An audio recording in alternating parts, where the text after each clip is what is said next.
Hello. So today is going to be my September wrap up. We're doing things a little more laid back. Today I'm wearing my hoodie. It's still a little warm in Texas, but it's a little cooler in the mornings and definitely getting warmer by the time I get off work. This month I read 4 books. One of them I only have one out of the 3 because the rest of them were library books. So, and then my library has fully opened up now. You have to wear masks and I think you only get like an hour in, but most of the time I'll just have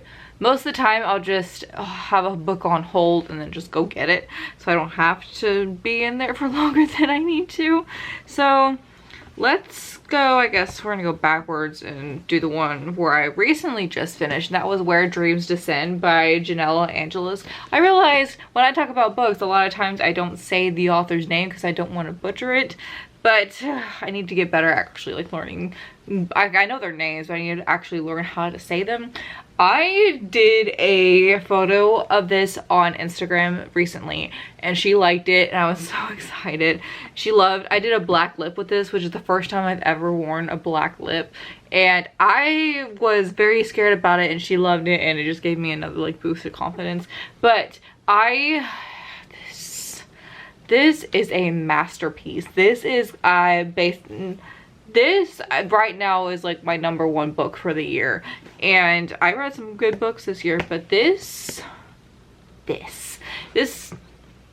takes place with magicians, and you know, of course, you think everything's going right and then it doesn't. This follows magicians in a competition, and we have Kalia, who is our main character, who of course is a female magician. You know, of course females don't do as well, but then when she starts, they're like, oh, maybe they do.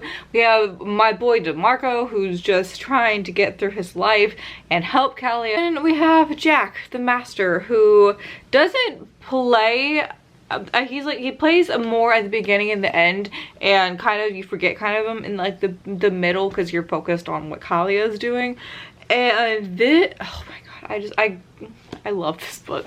You should really pick this up because you will not regret it. Plus the sequel is so the sequel was announced too, and so this one's red, that one is blue, and I'm just like, I need it like right now. Like, please someone send me The next one that we are going to talk about is actually a very popular book, but Taylor and I did not care for it, and that was Mexican Gothic.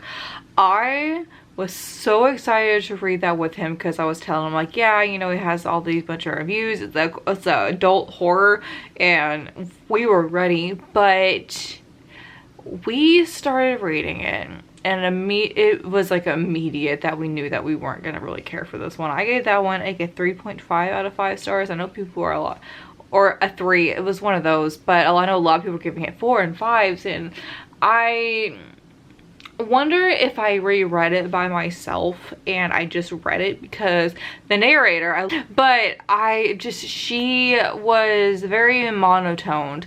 And you know, when she would like, you know, raise her voice or go or lower, it was like very little and then just like same. So I liked the concept of it, of like the ghost in the mold and everything, but it's just, we found it very slow and it didn't really start picking up until like the last hour. And I feel like if she would have like cut some things out and made it either a shorter book or just, I don't know. This book wasn't for me, which is fine that we have our opinions, but not that one, I don't know. So the next book we are going to talk about is The Henna Wars. I absolutely adored this book. I only have gotten henna like once at like the Renaissance fair, and it's pretty detailed, you know. And I don't remember, they might have used stencils because it's the Renaissance fair.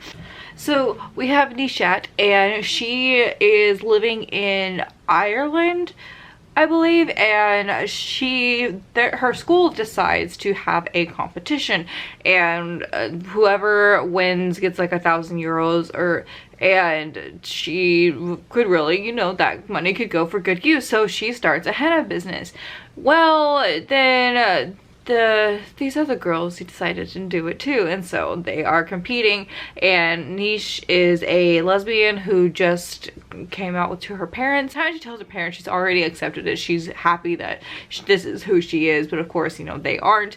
And it's her journey for that, and then having a crush on someone that she doesn't think she needs to have a crush on.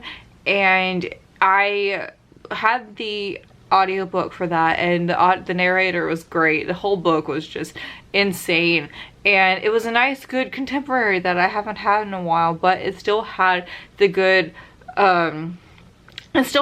representation of, you know, LGBTQ and the hardships of being a, you know, a different race, different religion, and how hard they have it, and how naive everyone else is, and just the things that they would do to her in that book just like broke my heart, because I know that it's real, and I just like, we need to stop, we need to come together. I also loved the dynamic between her and her sister, and how hard it is on her sister and what she's going through, and then of course Niche not really noticing, you know, that her sister is also going through some things. So it's a good, you know, it's got like every good aspect that you would want in a book. But the last book we were going to talk about is Clap When You Land. And this book I also had, I ran out of room. And I was also reading this for the ebook, so I had it. I got this with the I got this from the ebook, so I was just reading it on my iPad. And I would read it in the car, and I would get to certain points, and my boyfriend was just like, "What, are you okay?" I'm like, "No, I just found out some things that I don't think the other character knows." And I'm just like, oh my god. But this is about two girls who share the same father, but they don't know that until their dad is in a plane crash going from one kid to the other. And the whole, like, you know, two families and the secrets, and then who knows and who doesn't, and just, you know, grieving for your dad, but also like finding out you have this other sibling that you did not know about. And it was great. It was just such a good book. It was, you know, it was still funny, and it had some heartfelt times, and it was like sad because, you know, losing a parent is hard. And so definitely a good book to pick up. I'm so glad I read it. And so those are the books that I read in September. Not a lot. We did good. Not a lot, but it's okay. I don't know if I'm going to get to 100 this year. I'm really going to try, but we will keep on going. As of my last video, we did my October TBR, and you know, we're just going to do this. We're going to get through the end of the year and finally get out of 2020. I'm so ready. So like this video, subscribe, and I'll see you next time. Bye.